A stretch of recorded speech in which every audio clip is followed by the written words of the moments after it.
La fin de 1984 de George Orwell est sans doute l'une des choses les plus glaçantes jamais écrites. C'est la description clinique de la démolition d'un esprit. On va donc voir ensemble comment, au cœur du ministère de l'amour, le parti déconstruit un homme, Winston Smith, pièce par pièce, jusqu'à ce qu'il ne reste absolument plus rien. Au ministère de l'amour, il n'y avait pas de fenêtre. Tout commence avec cette phrase. C'est simple, mais ça pose le décor immédiatement.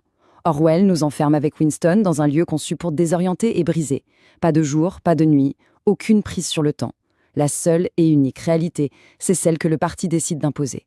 Ironiquement, on lui avait promis le lieu où il n'y a pas de ténèbres. Il se retrouve piégé dans un cauchemar de lumière artificielle qui ne s'éteint jamais.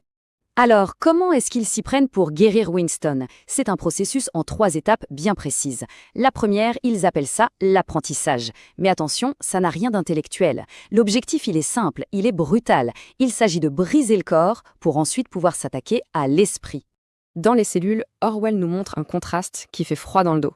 D'un côté, il y a les criminels de droit commun. Ils sont bruyants, presque à l'aise, on dirait. Ils connaissent le système.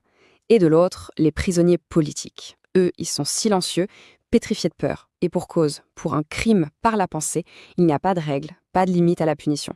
La terreur est totale. Et au milieu de cette angoisse, il y a un nom qui revient, chuchoté. Une rumeur qui glace le sang. La chambre 101. Personne ne sait exactement ce que c'est, mais le simple fait d'entendre ce nom suffit à faire craquer les plus durs.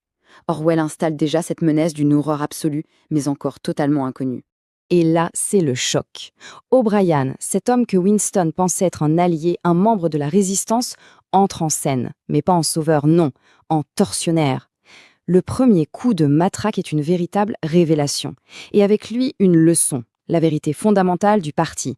Face à la douleur, il n'y a pas de héros. Tous les idéaux, la loyauté, le courage, tout ça, ça vole en éclats. Bon, le corps est brisé. Maintenant, le parti peut passer à la suite.